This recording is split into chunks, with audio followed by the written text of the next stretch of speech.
Hi viewers. అయితే బైబిల్లో ఒక సందర్భంలో ఏం జరుగుతుందంటే, పుట్టుకుంటివాడు మరి శృంగారం అనే ఒక టెంపుల్ దగ్గర అడుక్కుంటున్నప్పుడు పేతురు మరి యేసునామం వాడి వాడిని లేపినప్పుడు వాడి కుంటితనం స్వస్థపడి నడుస్తాడు.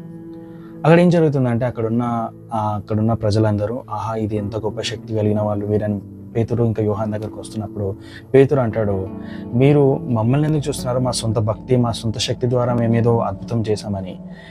యేసునామం మీద విశ్వాసము మరి ఈ కుంటివాడికి నడక ఇచ్చింది అని చెప్పని అంటాడు. ఒక వచనం చూసుకుందాం. ప్రతివాని నాలుకయు తండ్రి అయిన దేవుని మహిమార్థమై యేసుక్రీస్తు ప్రభువని ఒప్పుకొనున్నట్లు దేవుడు ఆయనను అధికముగా హెచ్చించి ప్రతి నామంనకు పైనామంను ఆయనకు అనుగ్రహించాను. అంటే యేసు ప్రభు వారి యొక్క నామము అన్ని నామముల కన్నా పైనామం అంట. ఇది నాకెందుకు బ్రదర్ అని అనుకుండొచ్చు. సోదరుడు సోదరి, నీ జీవితంలో కూడా నిన్ను వేధించే సమస్య ఒకటి ఉంది. ఆ సమస్యకి ఒక నామం ఉంది, కానీ ఆ నామమునకు పైనామము నీ దగ్గర ఉంది. కాబట్టి ఈ యేసు నామంని వాడి దాన్ని జయించు. హల్లెలూయా.